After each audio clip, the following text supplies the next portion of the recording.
Hare Krishna, Namaste. The highway is made for the benefit of the travelers. But given with all the wonderful facilities, there are always that unexpected accidents may happen. Even in spite of following all the rules and regulation while we are driving, while we are being a passenger.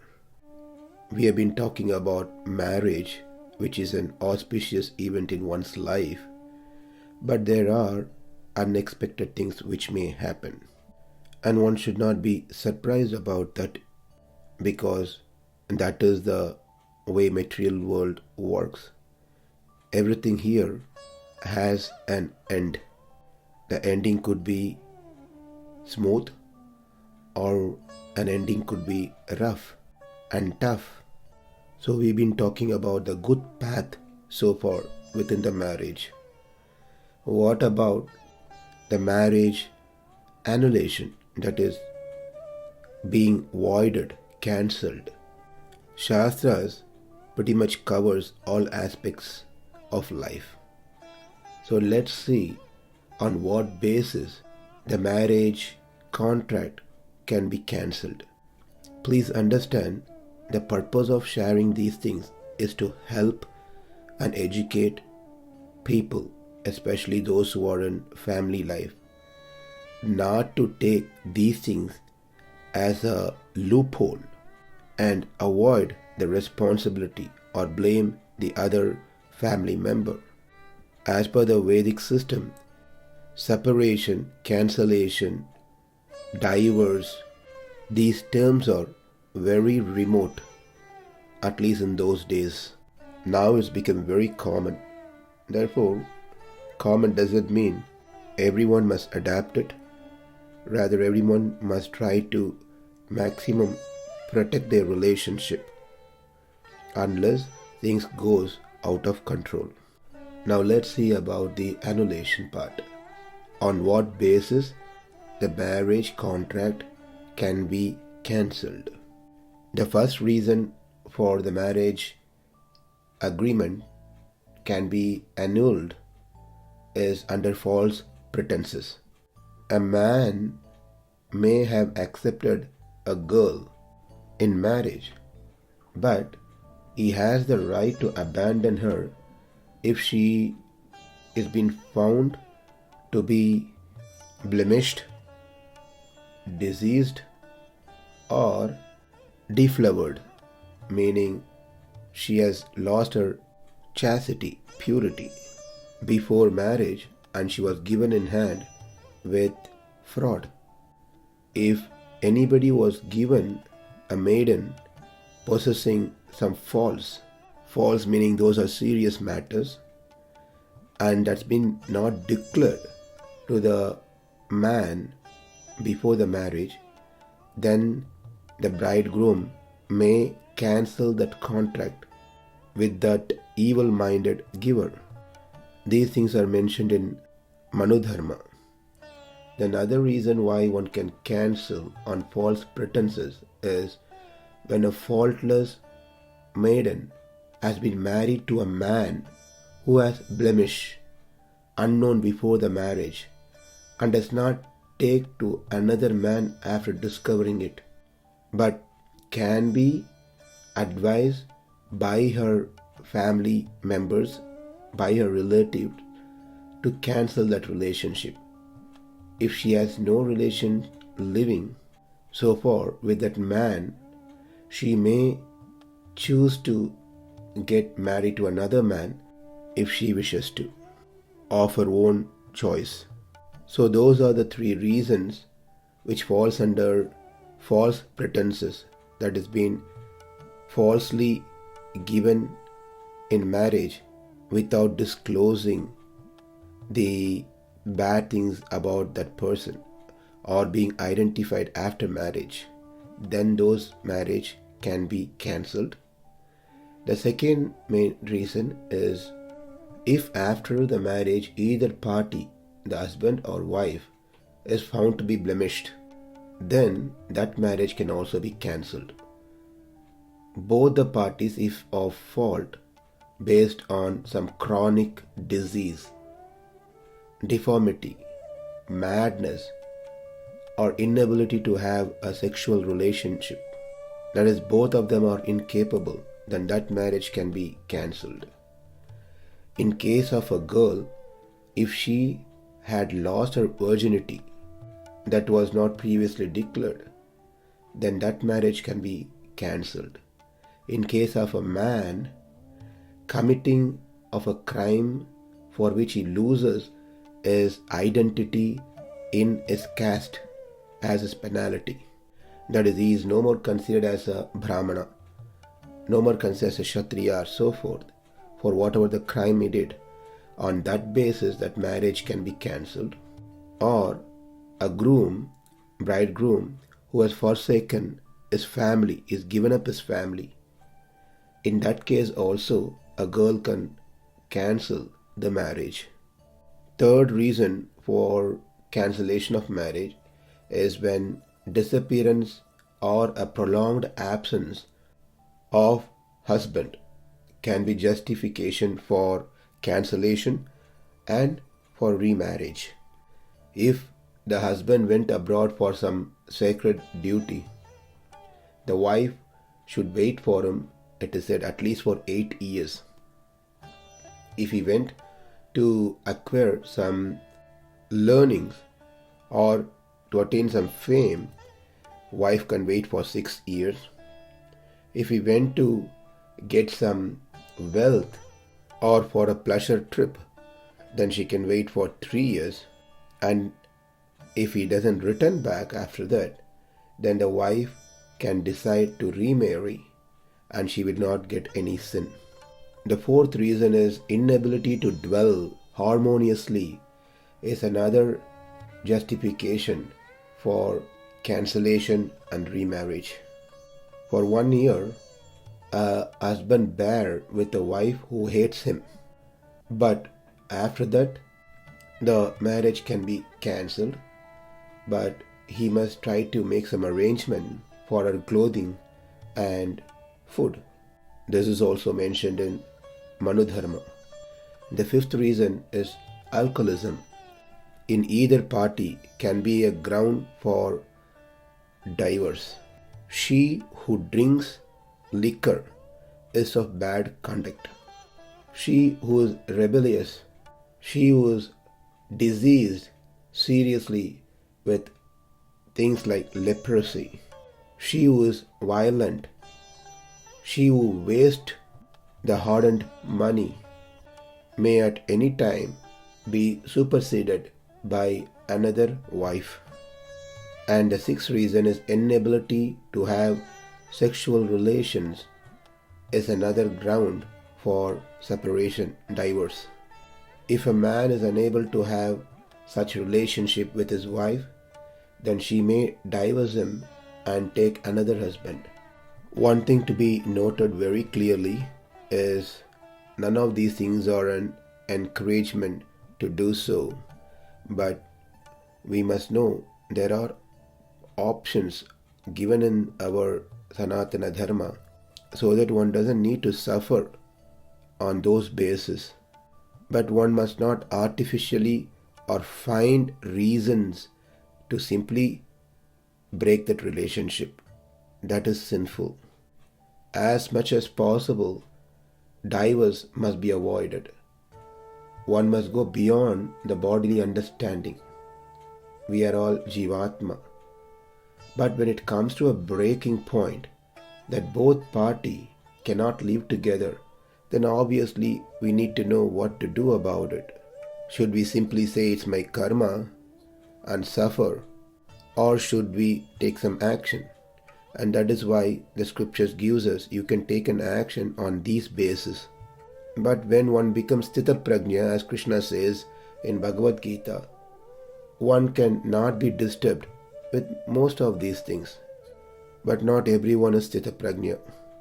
After getting separated, divorced, especially if they have children, then whenever the two party needs to meet to pick up the child or to drop off the child, they have to coordinate, they have to talk, and there are possibilities that heart may change and they may reunion. But there are chances that whenever they see each other, the irritation may increase, especially if the other party is being remarried. So for those who are in such situation, the best mean is to develop bhakti. Bhakti is the only medicine by which they can become sthita prajna, stronger, situated beyond the impact of the modes. They need to have a strong association of devotees. They must study the scriptures very well in the association of devotees. They must take up devotional service as serious part of their life. These things will show them the reality of what life is and also make them stronger, and also it makes them not get irritated. For women who get divorced, they can take Krishna as their husband. In fact, during the marriage, the mantra which are chanted clearly says that the girl's father give his daughter in hand to the boy, the bridegroom, who is present there, is actually as Vishnu. So he marries his daughter on those lines, as the boy represents Vishnu. Therefore, if the marriage doesn't work well in someone's life, the girl can lead a life having Krishna as her husband if she decided not to remarry. Krishna can be the husband, Krishna can be the child, Krishna can be the guardian, Krishna can be father, Krishna can be mother. It is only possible for Krishna to be in any relationship that we wanted. We must know in the Vedic system there is no any specific mantras for divorce. There are many mantras for getting married, but none for getting separated. Those days, the couple didn't even have the thought of separation. Whatever may be the case, they always lived together. And that doesn't mean that there were exceptions who got separated. Nowadays, it has been formalized legally. But those days, there was nothing legal in case of annulation or divorce. It is only the recent years that this divorce, separation, all become quite prominent. In fact, in many part of the countries in the world, many when they get married, the system is in such a way plans in case of divorce. What goes to who owns what, etc. And also the couple has an idea that if this doesn't work, there's always multiple chances to remarry. But traditionally, marriage is considered very sacred. The relationship is very sacred, and they try to preserve that relationship as much as possible. Mostly the preferences, the expectations before marriage are very high between the couple. The truth is, it is hard to satisfy all the preferences that one may have. No one will really get an ideal life with a perfect husband, with a perfect wife. The only perfect husband and wife are the divine couple, Radha and Krishna, Lakshmi and Narayana, Sita and Rama. Certainly none of us can fall into those categories. Therefore our preferences, our expectations may not met. That doesn't mean we divorce, we get separated. We have already discussed in detail the purpose of marriage. Therefore it is important to be educated why one gets married. If one is getting only married for that relationship, for a pleasure, and if that doesn't happen, then these options are given. If one get married for the purpose of dharma, then one should go beyond the problems that they may face and try to live together in service of God with mutual understanding. But nevertheless, it's very hard to speak for someone else's life, to say something. Only that person knows what she or he is going through. Therefore, yes, there are some concessions, some rules are given on which basis one can cancel the marriage, one can be separated, and one can, if needed, get remarried. But all those things has to be taken into consideration very, very carefully. The marriage life is to accept that the fact that two different poles are coming together, and naturally there's going to be some frictions. Our preferences may be shattered, our expectations may not be met, but one must know that simply getting divorced and getting married multiple times, it is not Vedic culture. So one can reduce their preferences in marriage, and also one can avoid discussing about the husband and wife problems with anyone and everyone unless the person is a guide, spiritual guide. Because nowadays, when we talk about your relationship problem with friends, colleague, or someone, who knows, it could create more problems. They may not give a good advice. They may take advantage of the situation, and that could become more problem. Therefore, let's not others take control of our married life. Let others do not make judgment. This applies even to parents. Sometimes parents, out of their love to their daughter or their son, may interfere in married life of their son and daughter and create more problem than solving the problem. Therefore, the parents must let the couple deal with their problem, but that doesn't mean that they have to watch the breaking point. At the same time, doesn't mean that they take control of others' life, but they can help in some other genuine way, being a balanced person, not taking a side. They must take a neutral role and give good advices in such a way that the couple can work out together and move forward in their life. Not to encourage the girl, not to encourage the boy to get into further fights, arguments, and things like that. Parents must teach their children to adjust and lead the life, and help their married children to pass through this tough time in married life if they have one. Generally, it takes some time for a couple to know each other after marriage.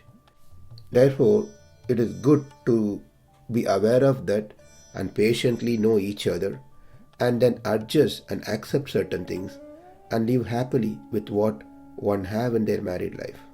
Because, as we already mentioned, giving up this marriage and marrying to another person, who knows, there could be another unexpected problems. As we said, no one is perfect. Marriage cannot run on basis of ego, that I am great, I am superior. Marriage cannot be based on comparison. Once married, one must not try to compare with other men or women. Of course, one can take lessons from the successful married couple from the Puranas, Itihasas, even in nowadays, who have good family life based on the spiritual guidance. Nevertheless, it is important to be aware that remarriage is also an option given based on certain criteria. Especially such topics are very relevant nowadays than in olden days.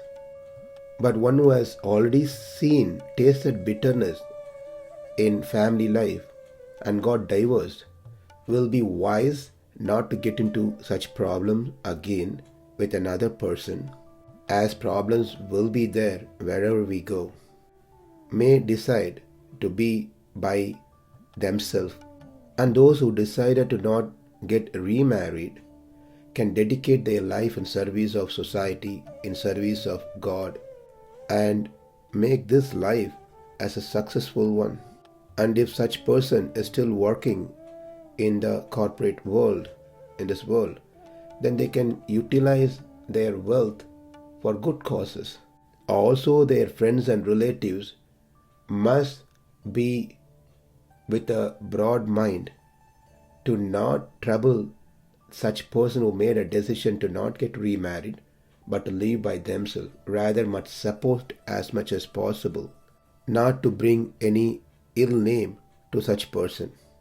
Nevertheless, if someone wants to get remarried, one must consider certain factors before getting remarried. It is better to give some enough time gap between the first marriage and the second marriage.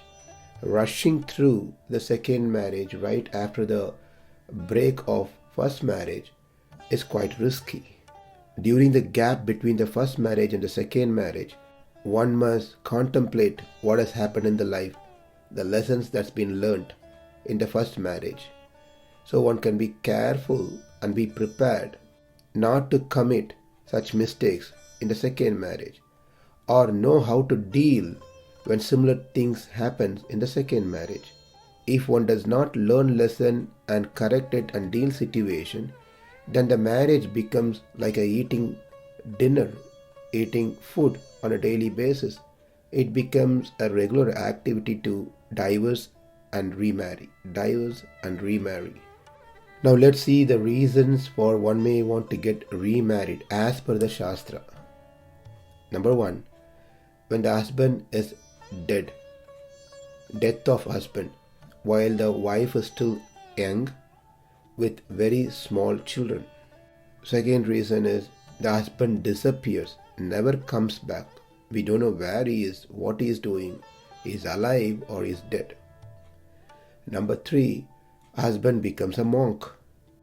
Number 4, the husband becomes impotent while the wife is still young. Number 5, the husband commits a crime deserving of loss of caste. On these bases, a wife can remarry. That is, if the husband is untraceable, dead, renounced the world, impotent or degraded. In these cases of emergency, a woman can remarry. This is said in the Parasara Smriti. Likewise, there are reasons by which a man can divorce a woman, his wife. Number 1, if the wife slanders his property. Number 2, if she procure an abortion. Number 3, if the wife makes an attempt on husband's life. Number 4, if the wife continually shows him malice. Number 5, if the wife slanders, that is, if she defame her husband or gives some false statements against her husband. So these are the reasons by which one can decide to divorce his wife. So the idea behind sharing this to help the couple to have a better life so they can spiritually progress, but not for the reason to find some loopholes to break the marriage or to simply get remarried because of our wrong intentions or evil mind. So let's be careful how we take such messages, how we take such things that's given from the Shastra and apply it wisely, appropriately to make our life better in service of Krishna. It is always better to take guidance, to take advices from those couple who have a successful married life. Take advices from Guru. Take advices from senior Vaishnavas Not that we have to take advices from many people among these lists. It can be even one whom we completely rely and trust, so that we don't make any blunder in our married life. One last closing note from Brihadaranyaka Upanishad, a conversation between an husband and wife, where husband tells his wife that no one lives for another one, but for the Supreme Lord.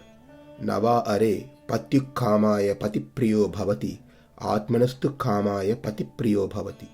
Nava are jayaye kamaya jaya priya bhavati, atmanastu kamaya jaya priya bhavati. Nava are putranam kamaya putra priya bhavati, atmanastu kamaya putra priya bhavati. Nava are lokanam kamaya loka priya bhavati, atmanastu kamaya loka priya bhavati. Nava are devanam kamaya deva priya bhavati, atmanastu kamaya deva priya bhavati. Nava are bhutanam kamaya bhutani priyani bhavati, atmanastu kamaya bhutani priyani bhavati. Nava are sarvasya kamaya sarvam priyam bhavati, atmanastu kamaya sarvam priyam bhavati. O Gargi, those who live in this world without the understanding the purpose of their existence is to serve and understand the Lord Vishnu, or simply wasting their life. One should not think that wife is there to serve me, but to serve the Supreme Lord. One must not think that husband is there to serve me, but to serve the Supreme Lord. One must not think the children are to please me, but to serve the Supreme Lord. Nobody loves another one for its own sake.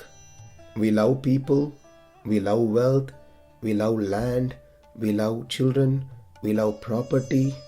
All such loves in this world are based on something as an expectation for one's own self.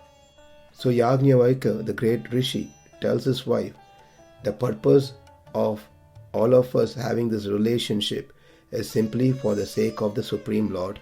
Therefore, the great Rishi Yajnavalkya says, Atmava are drastavyah srotavyah mantavyah nidityasitavyah.